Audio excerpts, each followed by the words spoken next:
कृष्ण। गीता अमृतम में आप सभी का स्वागत है। तो हम आ गए हैं भगवत गीता अध्याय 14 श्लोक क्रमांक 26।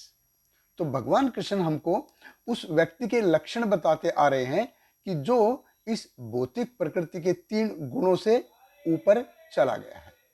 और इस श्लोक में भगवान बता रहे हैं कि कोई कैसे इन भौतिक प्रकृति के 3 जो गुण हैं इनसे ऊपर जा सकता है।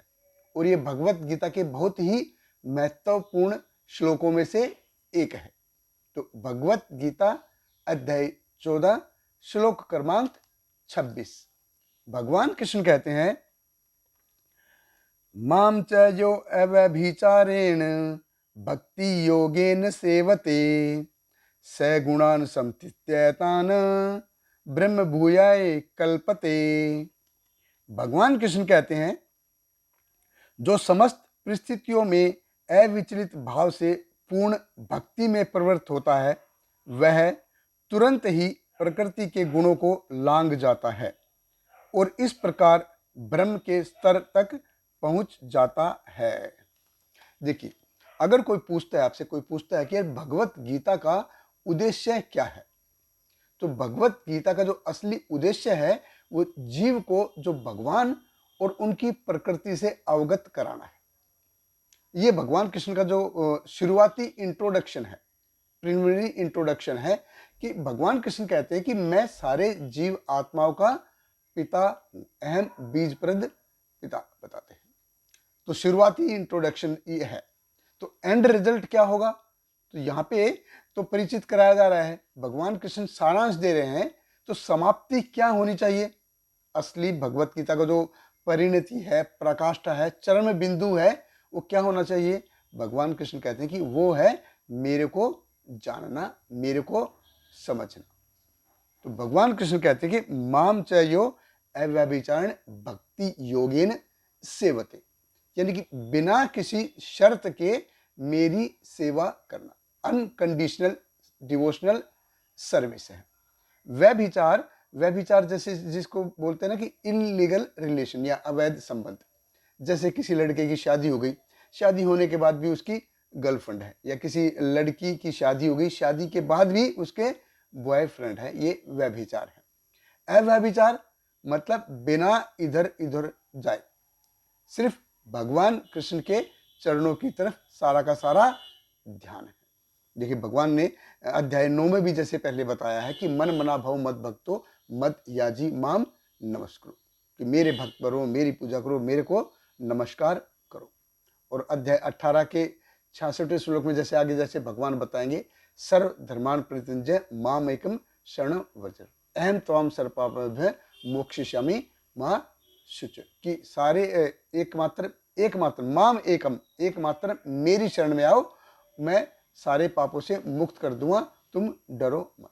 देखिए, भगवान कृष्ण ये सारी चीजें बार बार बता रहे हैं कि मेरे पास आ जाओ, मेरे पास आ जाओ, मैं सब संभाल लूंगा, आप किसी प्रकार की टेंशन मत लो। भगवान कृष्ण कहते कि, और यहाँ पे बता रहे कि माम च अव्यभिचारण भक्ति योगेन सेवते। फिर से अगर किसी को डाउट होता है कि चारों योगों में कौन सा योग सर्वश्रेष्ठ है, यानी कर्म योग, ज्ञान योग, ध्यान योग और भक्ति योग, इन चारों में से कौन सा सबसे सर्वश्रेष्ठ कौन सा योग है, तो भगवान ने देखे जैसे पहले अध्याय 9 के 26वें श्लोक में बताया, पत्रम पुष्पम फलम तोम यो में भक्त्या प्रयच्छति तत् अहम भक्ति उपर्तन अष्टामी प्रयत आत्मन, कि भाई भक्ति से जो मेरे को देता है मैं उसको स्वीकार कर लेता हूं। फिर आगे 18वें अध्याय में जैसे बताएंगे, 55वें श्लोक में जैसे बताएंगे कि भक्त्या माम अभिजानाति यावन यच अस्मि तत्वतः, अगर तत्वतः मेरे को जानना है तो मेरा भक्त ही मेरे को तत्वतः जान सकता है। अध्याय 4 में भी जैसे भगवान ने जैसे बताया है, भक्तो असी में सखा च इति रहस्यमीयतन उत्तमम, कि इस रहस्य को कौन समझ सकता है, मेरा भक्त ही समझ सकता है। तो अगर किसी को डाउट हो कि सारा का सारा प्रोसेस ये भगवत गीता का प्रोसेस है किसके लिए है, ये है सिर्फ भगवान कृष्ण के चरणों में जाने के लिए। और देखिए, भगवान ये बार बार बता रहे, खुद ही बता रहे हैं, बार बार भगवान ये चीज कह रहे हैं।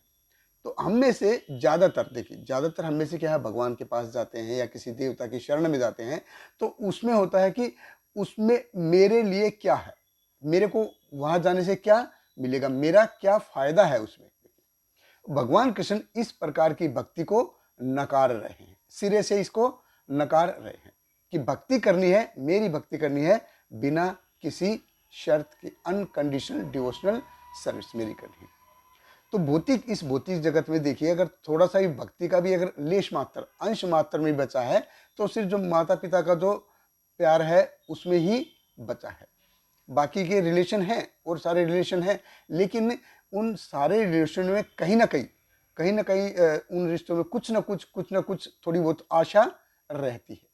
लेकिन एक माँ है, वो कोई आशा नहीं रखती, वो अपने बच्चों को इसलिए नहीं पालती कि वो बड़ा है कि मेरी सेवा करेगा, नहीं, वो अनकंडीशनल, वो उसको सिर्फ, माँ का काम है सिर्फ देना, वो बच्चे से कुछ चाहती नहीं है। भगवान कहते हैं कि सगुणान समतित्य, कि समतित्य यानी कि वो पार चला गया, तो वो व्यक्ति उन भौतिक गुणों से पार चला जाएगा। ब्रह्म भूयाय कल्पते, वो ब्रह्म के स्तर पे चला जा सकता है, यानी कि रजोगुण, सतोगुण और तमोगुण के पार चला जा सकता है, जो कि ब्रह्म की स्थिति है। इसलिए देखिए, जीव क्या है, हम क्या है, ब्रह्म है, भगवान कृष्ण के अंश हैं, और इन भौतिक प्रकृति के इन तीन गुणों में आके इधर उनके अधीन होके हम कार्य कर रहे हैं। भौतिक गुणों के जो अधीन होके हम ऐसे काम कर रहे हैं, हम ये इधर आके हम भूल जाते हैं ये हम, और ये हम सारे के सारे क्या है, शारीरिक चेतना में उलझ के रह जाते हैं। तो भगवान कृष्ण चाहते हैं कि मेरे पास मेरी भक्ति करो और मेरे पास आ जाओ, मैं सब संभाल लूंगा। तो जरूरत क्या है, जरूरत है इस ज्ञान को जानने की, इसको समझने की और अपने जीवन में अपनाने की। बहुत बहुत धन्यवाद। हरे कृष्ण। श्रील प्रभुपाद की जय। हरे कृष्णा कृष्ण कृष्ण हरे हरे, हरे रामा राम राम हरे हरे।